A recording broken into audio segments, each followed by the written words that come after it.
Clementine Barnabet was born in the year 1894, during a tumultuous time when Black people were expected to submit to white supremacy in exchange for meager education and opportunities. While W.E.B. Du Bois made history as the first African American to earn a Ph.D. from Harvard University, countries like France and Russia formed opportunistic military alliances. Meanwhile, William Kennedy Dixon patented motion picture films, and Coca-Cola began its rise to global domination. But amidst these so-called advancements, the bubonic plague ravaged Hong Kong, leaving thousands dead. This was the world Clementine entered as she lived with her parents. Raymond Barnabet, a petty criminal prone to violent outbursts towards his family, and Nina Porter. They moved around often and finally settled in Lafayette, Louisiana, where they lived in poverty among their unclean, deceptive, corrupt neighbors. The family's involvement with the Church of Sacrifice, a cult that believed in human sacrifice as a means to wealth and eternal life, only added to the turmoil of their lives. At just 17 years old, Clementine rose to a position of leadership within the cult. Her childhood was filled with neglect and mystery, often overshadowed by the struggles of African Americans in southern Louisiana at the time. Lynching was rampant, and many Black people were forced to leave in search of better opportunities elsewhere. Yet amidst this injustice, movements like the NAACP fought for civil rights. For families like Clementine's, living conditions were poor, and homes were made from scraps of material left over from wealthy homes. Mental illness may have also been present in Clementine's life, but little was known or understood about it during that time period. It was no secret that her father had been a philandering and abusive man. She had suffered through his brutal treatment, as had her mother and brother. One can only imagine the lasting scars this would leave on a young girl's psyche.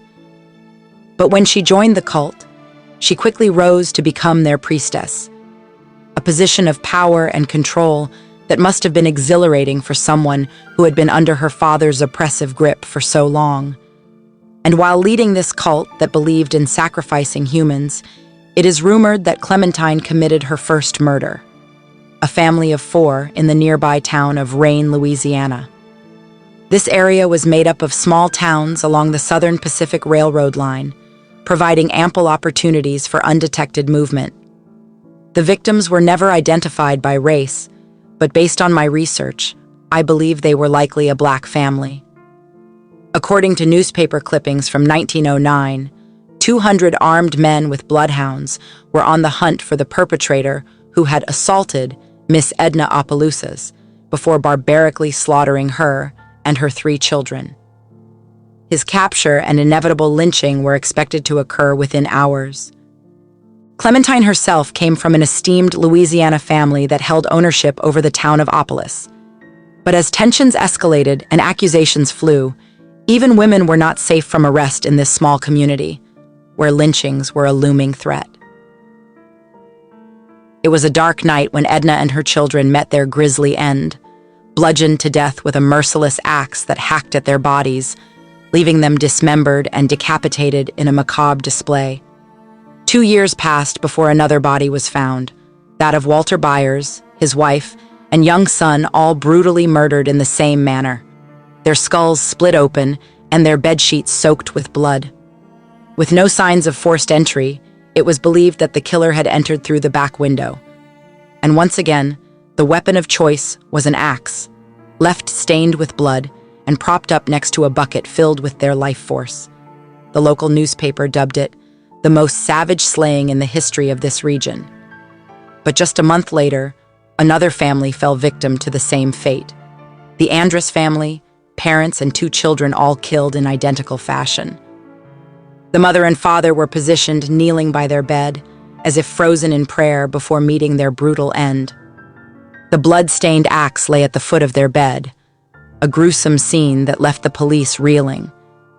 They quickly realized that these murders were connected, all the work of a single horrifying monster. Just a month later, another family in Texas met the same horrific fate. The railroad ran through this area, providing a potential escape route for the killer. The authorities scrambled for leads, but with limited forensic technology of the time, no DNA, no luminol, no tire tracks to analyze, they faced an uphill battle.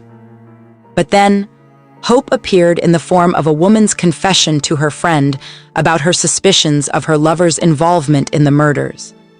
And who was this lover? None other than Clementine's father, Raymond. He was arrested, and his family questioned. His wife and children testified against him, recounting how he had returned home late on the night of the murders, with blood and brain matter on his clothes. His son even claimed that his father had bragged about committing the heinous acts, citing twisted justifications from their cult's beliefs, that the victims deserved it for disobeying messages from God. Both Clementine and Zephyrin described their terror of their own father and how it was safer for everyone if he was locked up. After all, he was a lifelong criminal. Raymond was found guilty and sent to prison, but yet another murder occurred while he awaited his sentence. Norbert Randall and 4 of his loved ones brutally killed in Lafayette using the same method, a fatal blow behind the right ear with an axe. But Norbert was shot in the head, a brutal end to his life. His daughter returned home to a gruesome sight, realizing too late that she had been spared from witnessing her father's murder. The killer was still at large, and fear gripped the town of Lafayette. A gathering was held at Good Hope Baptist Church, where citizens urged each other to lock their doors and keep weapons close by for protection. Then, a witness came forward, claiming to have seen Clementine prowling around the Randall residence. Everyone knew who they were talking about immediately, the infamous Clementine, known for her strange ways. Police searched her home and found a dress covered in blood and brain matter. The door latch was also smeared with blood. Both Clementine and her brother were arrested. Zephyrin easily provided an alibi for the night of the murders, while Clementine could not. Their home was searched, and more damning evidence was discovered in her closet, clothes soaked in blood. Initially, she denied any involvement, but eventually confessed. At first, she blamed her cult partners, claiming they wanted to test a voodoo charm for protection. But then she turned the finger to her brother, alleging that he was responsible for the killings. However, during her testimony, she absolved her father of any role in the murders, ultimately saving him from execution. Despite his cruel nature, she insisted that he did not participate in the heinous acts. A newspaper article described Clementine's courtroom outburst as she laughed maniacally and rolled her eyes back, revealing only slivers of pupils. She recounted how she had snuck into the Randall family's cabin on a Sunday night with an axe hidden in her dress, seeking retribution for their defiance against the church. She coldly described how she swiftly murdered the sleeping couple and their 4 children with calculated swings of her axe. The youngest children were killed instantly with 1 blow each, while she mercilessly hacked at the bodies of the older children, leaving them unrecognizable. As she finished her harrowing tale, she swayed back and forth in her chair, a vacant look in her eyes. "And that ain't all," she said with a twisted smirk. "I took pleasure in caressing their lifeless bodies after I hacked them into pieces." She tried to justify her heinous actions by claiming she only killed the children to save them from becoming orphans. But there was more to this twisted story. Norbert Randall, brother-in-law of Alexander Andrus, was also involved in the sacrificial church at the center of these murders. It seemed like everyone in that community had ties to the gruesome acts being committed. The Christ-sanctified Holy Church, where the murders occurred on Sunday nights when the worshipers were caught up in a fervent religious frenzy.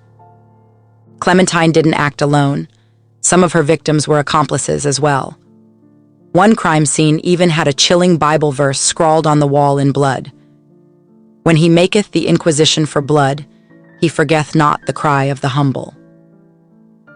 After each murder, the killers would perform elaborate rituals and chants to appease the teachings of their twisted church and throw off any potential investigations.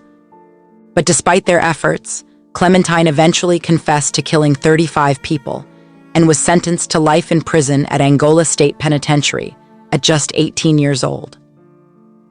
In 1913, she attempted to escape, but was caught and underwent a procedure that supposedly restored her mind, most likely a lobotomy.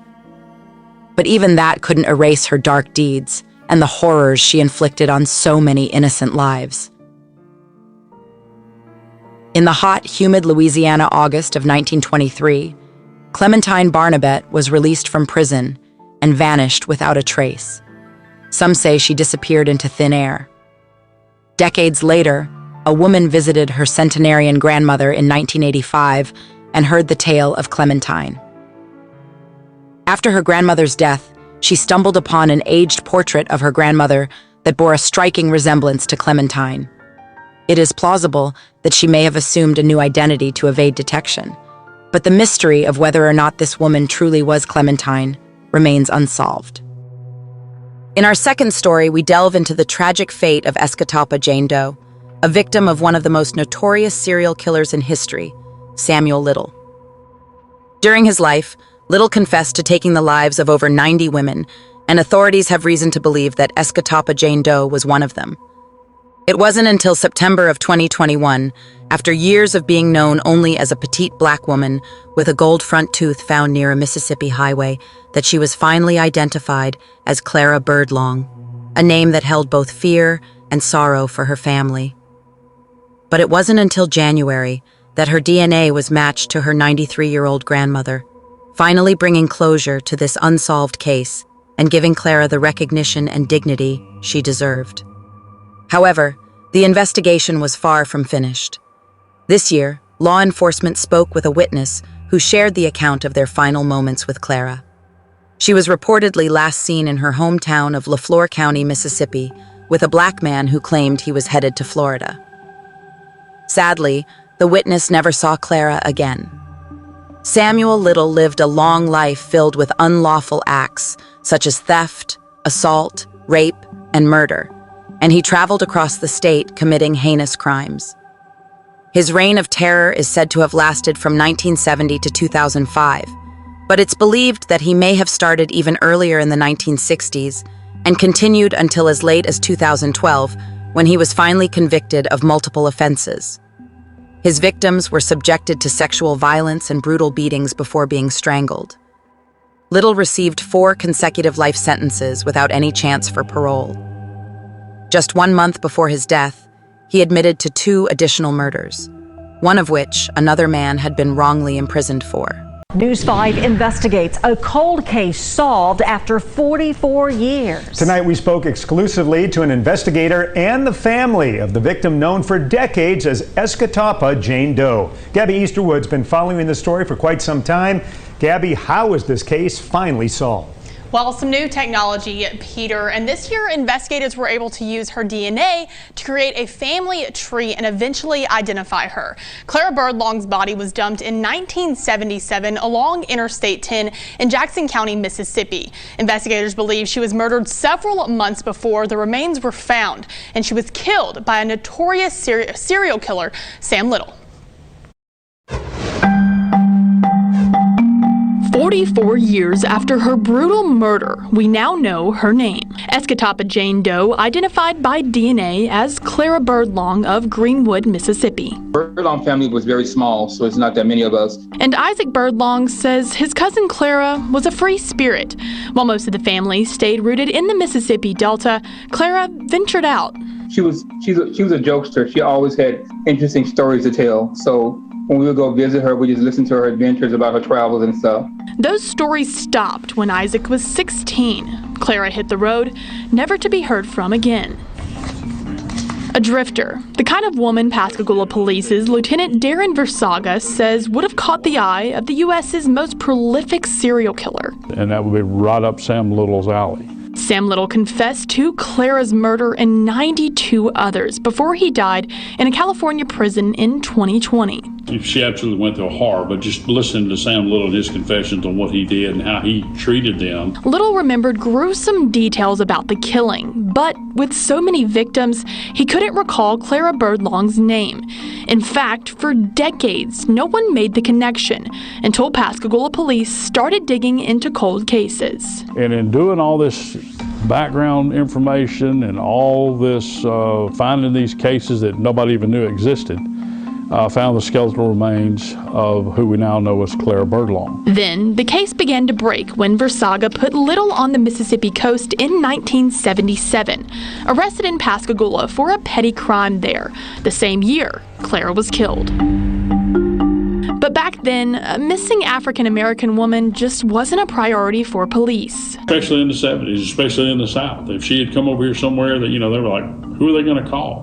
Who was going to get up out of their chair and go look for an African-American woman in the 70s? Probably nobody. Times changed, so did technology, and the tenacity of investigators. We gave her name back, and it's probably one of the most fulfilling moments in law enforcement that I think I've ever experienced. I put murderers in jail, I put rapists in jail, but this one, to some reason, I guess because she's so long forgotten. But not by Isaac and the few family members who remained back in Greenwood. There's a bit of sadness that that she had to go that way. It just resolved a lot of the questions we had, so I could give everyone else the answer. Currently working with the Mississippi State Legislature on a new bill that could create a database of missing people and cold cases, so people like Clara will never be forgotten again. Thank you for tuning in to No Tears for Black Girls.